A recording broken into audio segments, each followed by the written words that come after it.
पहले इन्होंने मुस्लिमों को देखा, पार्लियामेंट में मुस्लिमों को गाली दी, मुस्लिम चुप हो गए। उसके बाद में बाबा साहब के बारे में बोला, तो बाबा साहब के बारे में जिस दिन से बोला है, मोदी जी आप ना अपने गृह मंत्री के खिलाफ अविश्वास प्रस्ताव लिया और पार्लियामेंट बंद कर दो। कर सकते हैं। ऑफिस में आपने क्या किया? देखिए हम यहाँ जब देखिए पूरे भारत के अंदर जितने भी जिले हैं 5000 के आसपास, ज्ञापन नहीं है, ये चेतावनी है। चेतावनी ये है कि छेड़ोगे तो छोड़ेंगे। अब ये कहते हैं अम्बेडकर अम्बेडकर अम्बेडकर अम्बेडकर अम्बेडकर। हाँ, न्याय व्यवस्था में किसी भी शेड्यूल्ड कास्ट के मुद्दे के लिए सुप्रीम कोर्ट रात को 12 बजे नहीं खुला, परंतु इनके लिए खुलता है। अगला कदम क्या होगा आपकी पार्टी? जो जितने एडवोकेट हैं उनका जो नेक्स्ट जो मूव है वो ये है कि हम इसमें क्रिमिनल और सिविल और नमस्कार, आप देख रहे हैं फोरम 4, मैं हूं प्रभात। देश भर में अमित शाह माफ़ी मांगों को लेकर के प्रदर्शन हो रहा है और अमित शाह इस्तीफा दो के नारे लगाए जा रहे हैं। इसी क्रम में आज बहुजन समाज पार्टी के कार्यकर्ता सड़कों पर उतरे, पूरे देश भर में प्रदर्शन किया। अमित शाह ने जो अंबेडकर को लेकर के बयान दिया, जानेंगे। हमारे साथ तमाम एडवोकेट भी हैं। क्या कहते हैं सर आप इस मुद्दे को लेकर के, जिस तरीके से आप लोग प्रदर्शन करने के लिए आज सड़कों पे? देखिए सवाल ये था कि जब अमित शाह भारत के गृह मंत्री एक जवाब पार्लियामेंट के अंदर बोलते हैं अम्बेडकर अम्बेडकर अम्बेडकर, इतना तो आप भगवान को मानते तो आपको जो है स्वर्ग मिल जाता। अब आप मुझे बताएं, देखिए मैं तो बाबा साहब को मानने वाला हूँ, मुझे ना स्वर्ग की जरूरत ना नरक की जरूरत, मुझे संविधान की जरूरत है। रही बात जब अमित शाह कहते हैं कि अम्बेडकर अम्बेडकर, अरे मैं अमित शाह से कहता हूँ जितना तुम मुस्लिम मुस्लिम मुस्लिम और मंदिर मस्जिद चिल्लाते हो, इतना अगर तुम भगवान का नाम लेते हो तो तुम्हें तुम्हारा रामराज मिल जाता। और हमें तो रामराज की भी जरूरत नहीं, क्योंकि पार्लियामेंट के अंदर इस प्रकार की जो भाषा है और बहुजन समाज को बाबा साहब को टारगेट करते हुए, यकीन मानिए कि बाबा साहब को टारगेट करना अमित शाह ही नहीं परंतु मोदी को भी भारी पड़ेगा। और आज जो ये प्रदर्शन बहुजन समाज पार्टी ने, ये केवल ऐसा नहीं है कि नन नगरी में हुआ है, पूरे भारत में जितने जिले हैं हर जिले के अंदर आज अमित शाह के खिलाफ जो है ज्ञापन दिए गए हैं। और ज्ञापन देने का मकसद सिर्फ ये है कि बहुजन समाज के जो लोग हैं वो सोए हुए नहीं हैं, वो कब्रिस्तान में लेटे हुए नहीं हैं, वो जो कुरेद के देखते हैं ना, तो मैं आपको बता दूं छेड़ोगे तो छोड़ेंगे नहीं। अब ये कहते हैं अम्बेडकर अम्बेडकर अम्बेडकर अम्बेडकर अम्बेडकर। हाँ, मेरे दिन में अम्बेडकर, मेरी रात में अम्बेडकर, मेरे सुबह में अम्बेडकर, मेरे शाम में अम्बेडकर, मेरी पढ़ाई में अम्बेडकर, मेरी लड़ाई में अम्बेडकर, मेरे संविधान में अम्बेडकर, मेरे दिन और रात में अम्बेडकर। तो हमारे लिए तो सब चीज़ है। तुम्हारा स्वर्ग तुम्हें मुबारक, तुम्हारा नरक तुम्हें मुबारक, तुम्हारा भगवान तुम्हें मुबारक, तुम्हारा रामराज तुम्हें मुबारक। हमें तो संविधान को मानने वाले संविधान राज चाहिए जो बाबा साहब डॉक्टर भीमराव अम्बेडकर साहब ने बनाया। और रही बात, ये भाषा है आपकी, ये भाषा है कि जिस भाषा से आप अम्बेडकर अम्बेडकर कह रहे हो, यकीन मानिए कि अगर ये भाषा आप पार्लियामेंट के बाहर बोलते और कोई भी स्टेटमेंट अगर आप पार्लियामेंट के बाहर देते तो कुछ रुख जो है दूसरा हो। लेकिन देश की न्यायिक व्यवस्था पर यकीन नहीं है क्या आपको? आप भी वकील हैं, वहाँ पर कानूनी लड़ाई लड़नी चाहिए इसको खिलाफ। सवाल आप मुझसे सही पूछिए, बिल्कुल सही सवाल कि क्या न्यायिक व्यवस्था में यकीन नहीं है या जजों में यकीन नहीं है? तो मैं आपको मैं आपसे खुल के कह रहा हूँ, मुझे सुप्रीम कोर्ट के और डिस्ट्रिक्ट कोर्ट के या उस जजों में 1% का विश्वास नहीं है जो जातिवादी मानसिकता से फैसले देते हैं।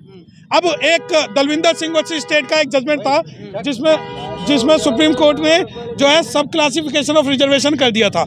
अब आप कहते हैं न्यायपालिका पे पूरा यकीन है, परंतु न्यायपालिका के जो भ्रष्ट जजिस हैं जो जातिवादी मानसिकता से। अब आप मुझे एक बात बताएं कि Dalvinder Singh versus state of Punjab के मामले में आप अगर कोई जज अपनी जजमेंट में मनुस्मृति का हवाला दे रहा है, गीता का हवाला दे रहा है, तो यकीन मानिए मैं खुल के विरोध करूंगा।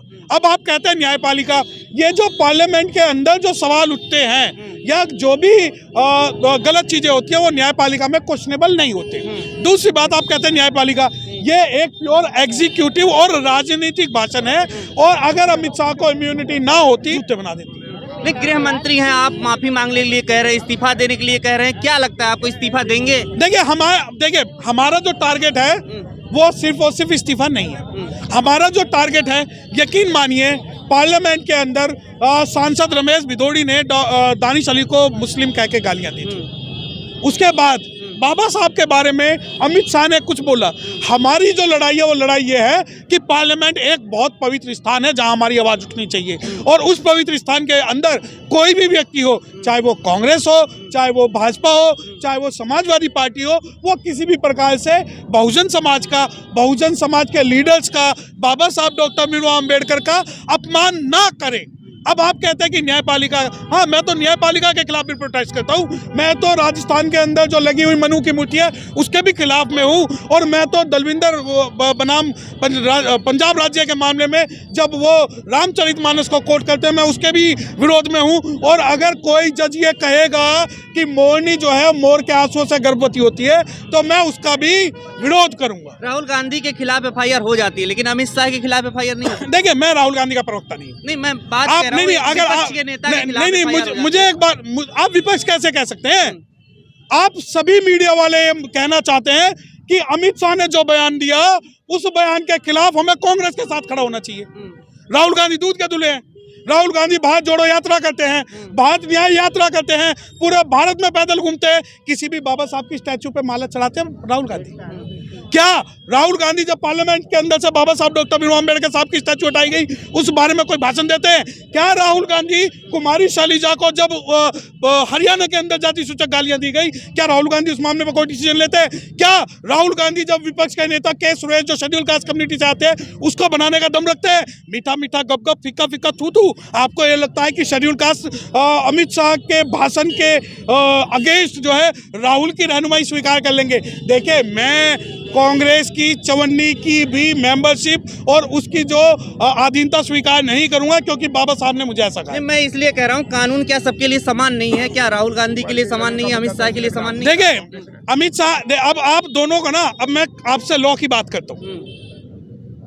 अगर आप मुझसे एक राहुल गांधी के एडवोकेट की तरह सवाल पूछते तो मैं बता दूं कि वहाँ धक्का मुक्की हुई है, चोट लगी है, जो कि फिजिकल दिख रही है, वो बात दूसरी है, वो बाल बराबर चोट है या वो बहुत बड़ी चोट है। और अगर आप अमित शाह के स्टेटमेंट की बात करते हैं तो यहाँ तो भारत की जो राष्ट्रपति है वो खुद कहती हैं कि अनुसूचित जाति जनजाति के जो कई लोग हैं वो आज भी जेलों में सड़ रहे हैं। तो जो न्याय व्यवस्था है, ये आज तक पूरे भारत के न्याय व्यवस्था में किसी भी शेड्यूल कास्ट के मुद्दे के लिए सुप्रीम कोर्ट रात को 12 बजे नहीं खुला, परंतु इनके लिए खुलता है। तो जब आप दोनों मामले को कंपेयर करते हैं तो देखिए, मैं ना तो राहुल गांधी के धक्का मुक्की के समर्थन में हूं, ना ही अमित शाह के स्टेटमेंट के समर्थन में हूं।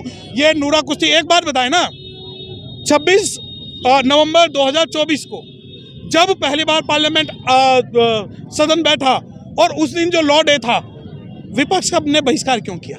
क्यों राहुल गांधी ने किया? दूसरी बात, जब राहुल गांधी बात करते हैं या विपक्ष की बात करते हैं, हमारे लिए आज मुद्दा बाबा साहब डॉक्टर भीमराव अंबेडकर साहब के अपमान का है। और अगर राहुल गांधी सड़कों पर नहीं आ रहे, आप मुझसे सवाल कर रहे हैं कि भाई नहीं राहुल गांधी, क्या राहुल गांधी पार्लियामेंट से इस्तीफा देंगे अमित शाह के भाषण के खिलाफ? देंगे क्या? जो पार्लियामेंट के अंदर बैठे हुए 131 शेड्यूल कास्ट के चुने हुए सांसद हैं, क्या बाबा साहब के नाम पे इस्तीफा देंगे? अगर नहीं देते तो मैं उनकी पैरोकारी क्यों करूं? तो क्या एफआईआर होगा अमित शाह के ऊपर या नहीं होगा? वक्त आने दे, बता देंगे तुझे आसमां। हम अभी से क्या बताएं, क्या हमारे दिल में है? हमारा मकसद एफआईआर कराना नहीं, हमारा मकसद उन्हें सबक सिखाना है ताकि इतिहास याद रखे कि उनके पुरखों ने कभी पार्लियामेंट में ये बात बोली थी और उसकी वजह से एसडीएम ऑफिस आप आए हैं ना, एसडीएम ऑफिस में आपने क्या किया? देखिए, हम यहाँ एसडीएम, देखिए पूरे भारत के अंदर जितने भी जिले हैं 5000 के आसपास, लगभग हर जिले के अंदर जो है बहुजन समाज पार्टी ने आज ज्ञापन दिया है। और ज्ञापन नहीं है, ये चेतावनी है। चेतावनी ये है कि छेड़ोगे तो छोड़ेंगे। आकाश आनंद जी पहली बार सड़क पर इस तरीके से उतर के बोल रहे हैं कि गृह मंत्री को पश्चाताप करना पड़ेगा।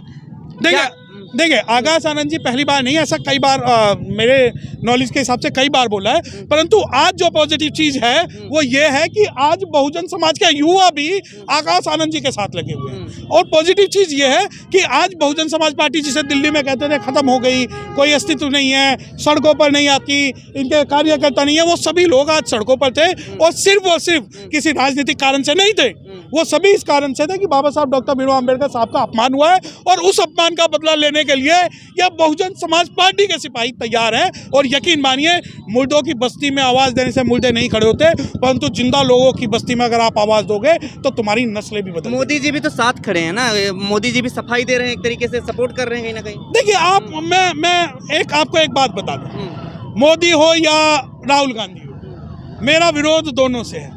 मुझे बाबा साहब का संविधान दिखा के आप हमारे समाज की वोट लेते हो, उनका जनाधार लेते हो, और मोदी जी अगर कुछ कह रहे हैं, कुछ भी कह रहे हैं, तो मैं मोदी जी से एक निवेदन करता हूं कि मोदी जी आप ना अपने गृह मंत्री के खिलाफ अविश्वास प्रस्ताव लिया और पार्लियामेंट बंद कर दो। कर सकते हैं?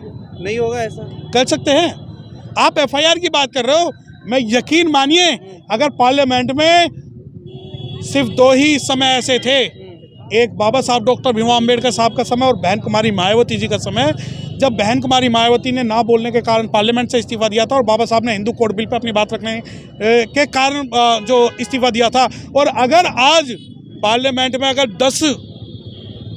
10 बच्चे भी बहुजन समाज के और बाबा साहब के जिंदा होते ना, पूरे पार्लियामेंट का नक्शा बदल देते। लेकिन दलित सांसद तो हैं तमाम। नहीं, जो 131 जो पूना पैक्ट की जो नाजायज औलादे हैं, मैं उन्हीं से हाथ जोड़ के निवेदन कर रहा हूं कि आप इस्तीफा तो दो, समाज आपको सर पे बैठा के रखेगा।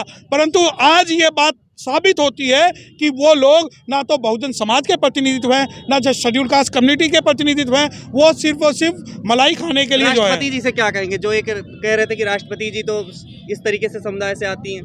देखिए, मेरा जो सिंपैथी है वो मेरी राष्ट्रपति के साथ है, क्योंकि वो राष्ट्रपति चाहे वो आदिवासी समाज से आती हो, परंतु जब उन्हें नई पार्लियामेंट के अंदर नहीं बुलाया गया, जब उनका जो उनकी इंटेंशन है उसे लागू नहीं किया गया, तो वो क्या कहेंगी। दूसरी बात, हमें नॉमिनल जो है राष्ट्रपति, आपको कभी गूगल सर्च करना आता हो तो KR नारायणन साहब का जो है नाम सर्च करना। हमें नॉमिनल प्रेसिडेंट भारत के अंदर नहीं चाहिए, हमें एक्चुअल प्रेसिडेंट चाहिए। और रही राष्ट्रपति की बात, राष्ट्रपति जो है वो शायद इस मामले में कुछ भी ना बोले। अगला कदम क्या होगा, आप वकीलों का या फिर देश भर के जो जनता है, आपकी पार्टी? जो जितने एडवोकेट हैं उनका जो नेक्स्ट जो मूव है वो ये है कि हम इसमें क्रिमिनल और सिविल और प्रोसीडिंग्स जो इनिशिएट करेंगे। और रही बहुजन समाज पार्टी की बात, तो बहुजन समाज पार्टी जब तक सड़कों पे रहेगी, जब तक कि इन जैसे लोगों को हम जो है सोच और मानसिकता नहीं बदलेंगे। क्या ये एक बयान ये काफी है, इनकी कोई मंशा भी है इसकी? नहीं, ये मंशा है।